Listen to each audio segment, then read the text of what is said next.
Di hari kiamat tidak akan bergeser telapak kaki seorang hamba sebelum ia dimintakan tanggung jawab terlebih dahulu tentang 4 persoalan. Apa yang 4 itu? Pertama, an umrihi fima afnahu. Umur yang diberikan kepadanya akan dimintakan tanggung jawab kelak di mana umur itu dihabiskan. Sejak kita akil balik sampai ajal datang merenggut nyawa, di mana umur itu dihabiskan.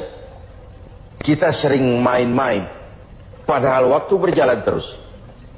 Kita sering lalai dan lupa, padahal malaikat maut tidak pernah lalai dan lupa. Seorang Nabi Yakub alaihissalam, seketika akan ajal, beliau menanyakan, kalau saya ajal kenapa tidak diberitahu lebih dahulu? Kata malaikat maut, sudah diberitahu. Loh, bagaimana caranya diberitahu? Perubahan yang terjadi pada fisik kita adalah pemberitahuan. Uban yang bertabur, mata yang mulai lamur, pendengaran yang mulai kabur, itu semua pemberitahuan agar kita mawas diri. Umur akan dimintakan pertanggungan jawab di mana umur itu dihabiskan. Waktu hidup itu singkat betul, namun waktu yang singkat akan terasa ada manfaatnya kalau kita bisa memanfaatkannya dengan yang sebaik-baiknya. Apalah umur panjang kalau cuma untuk menimbun dosa dan kesalahan. Lebih baik umur yang panjang tapi untuk mengkoleksi berbagai kebajikan. Inilah makna ucapan Nabi, khairukum man tala umruhu wa hasuna amalu. Yang terbaik di antara kamu orang yang panjang umurnya dan banyak juga kebaikannya.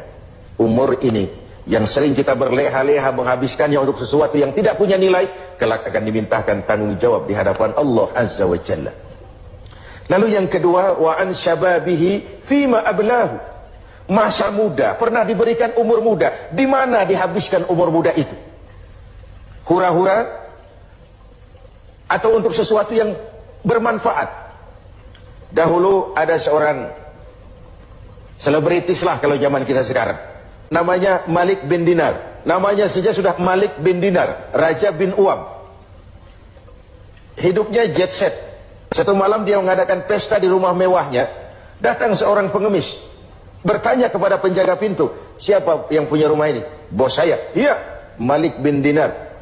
Oh, orang kaya? Orang kaya. Selebriti? Selebriti. Dia hamba apa orang merdeka? Dia orang merdeka. Kalau hamba bagaimana bisa pesta sehebat ini? Orang tua itu senyum lalu bilang, sampaikan kepada bosmu Malik bin Dinar, dia memang orang merdeka. Kalau dia hamba bukan seperti ini pekerjaannya.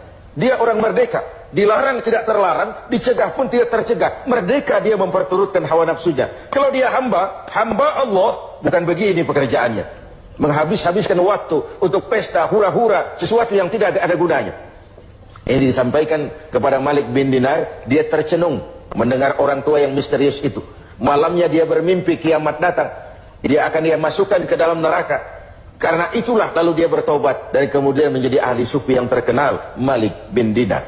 Masa muda akan dimintakan tanggung jawab. Yang ketiga, wa an ilmihi maza amilabi. Ilmu yang dimilikinya, kemana ilmu itu diamalkan?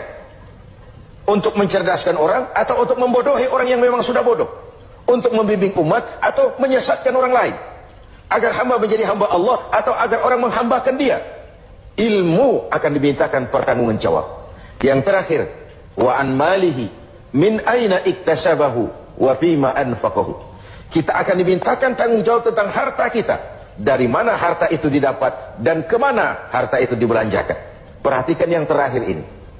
Tentang ilmu, pertanyaan akhirat cuma satu. Ilmumu kau amalkan untuk apa?